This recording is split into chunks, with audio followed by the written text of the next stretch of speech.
Long ago, in the village of Abaka, there lived a girl named Uku. Everyone knew her. She was stunning, with bright eyes and flawless skin. People often stopped and stared at her beauty. But there was more to Uku than her looks. She terrified people, especially men. Uku was different. She never laughed or smiled. She always looked serious, and if a man dared speak to her, things would turn violent. She didn't let any man come close. Those who tried ended up bruised, some unable to walk. The village men had learned to stay away. Her name became a warning, whispered with caution. She's not like other girls. One day at the market, while picking vegetables, a man accidentally bumped into her. Without hesitation, slap, Uku struck him hard across the face. The sound froze the crowd. The man, wide-eyed and shaking, quickly apologized and ran. No one questioned Uku. They knew better. Despite their fear, many men still wanted to marry her. They brought gifts, spoke sweet words, hoping she'd change. One by one, they failed. Each left with black eyes or bloody lips. Even when the village chief sent his son, confident that status would protect him, Uku knocked out 2 of his teeth. The chief was furious, but even he dared not confront her. As stories of her strength spread, the village elders grew concerned. Why does she hate men so much, they wondered. They called her to the village square. Everyone came, men, women, even children. Uku arrived, tall and unafraid. The elders asked, "Why do you fight the men? Why beat every suitor?" "I will never let a man control me," she replied coldly, "and I will never stop fighting them." The villagers were shocked. The elders pressed for answers, but Uku offered none. She turned and walked away, her secret buried deep. Days later, on a scorching afternoon, Uku went to fetch water from the stream. On her way back, she slipped and fell, injuring her foot and breaking her pot. A nearby farmer saw her struggle and rushed to help. He bent down to tie her wound, but Uku panicked. She thought he was taking advantage of her. Bam! She punched him hard, shouting, "Don't you dare touch me!" The stunned farmer tried to explain, "I was only helping." But Uku didn't listen. Her rage burned, and he backed away holding his bruised face.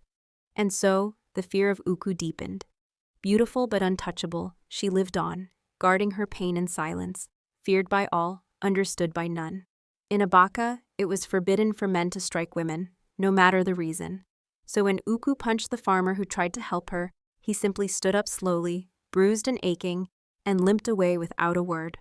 Uku remained by the stream, fierce and unbothered. The story spread quickly. Uku beat a farmer for helping her, villagers whispered. But no one confronted her. They knew better. Her reputation only grew. Despite the fear surrounding her, Uku's beauty caught the attention of the village prince. He was drawn not just to her looks, but her strength and independence. No woman like her exists in this village, he thought. Confident, he began visiting her, bringing fine clothes, sweet fruits, and rare jewelry. Uku didn't push him away, but she didn't welcome him either. She watched him carefully, never letting her guard down. The villagers murmured, could the prince be the one to change her? One day, the prince invited Uku for a walk by the stream. The air was cool, and the water ran gently as they strolled. Encouraged by her silence, he began to believe she was softening. Maybe she likes me, he thought. Then he made a mistake. He reached out to hold her hand. To him, it was harmless. To Uku, it was control. Without warning, her rage ignited. Her eyes flared. Bam! A punch to his chest. Pow! Another to his face. The prince tried to react, but Uku was faster, fiercer. She didn't stop until he was on the ground, bloodied and bruised. His guards rushed in, lifting the prince, too weak to stand. His face was swollen, his arms scratched and bleeding. They carried him back to the palace in silence. The village was stunned. Uku beat the prince? They gasped. No one had ever dared touch royalty. Fear turned to disbelief. At the palace, the king was furious. Who would dare do this to my son? He roared. Servants trembled, but everyone knew it had to be Uku. The king summoned her at once. News spread, and the villagers rushed to the palace, eager to see what would happen. Uku arrived calmly, walking into the courtyard with her head high. She showed no fear as she stood before the king, just as she had with the elders. Why did you attack my son? The king thundered. His voice shook the air. Uku didn't flinch. She stared back, silent. "Speak, girl," he demanded. Still, Uku said nothing. The villagers leaned forward, breathless, waiting. "Why did you hurt my son? Speak now, or face the consequences," the king shouted again. Uku's strong face finally softened. Her bold eyes shimmered with emotion. For the first time, the villagers saw something more than anger, pain. Tears welled in her eyes. Her voice trembled. "My father, the man who should have protected us.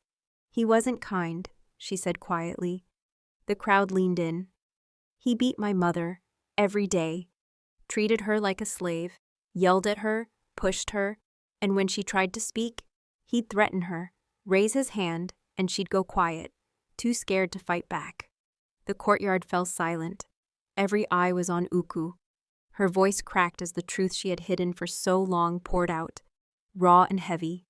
One day, Uku said through tears, "My mother was pregnant. There was a small argument, nothing serious, but my father lost his temper. He beat her so badly she collapsed. That day, she lost the baby." Uku paused, her voice trembling. "And soon after, she lost her life too." The villagers gasped, shocked by the truth. Uku stood in the palace courtyard, her body shaking with grief. "I was just a child. I watched her die. I couldn't help her." She wiped her tears but kept speaking. "After my father died, I thought I'd be safe.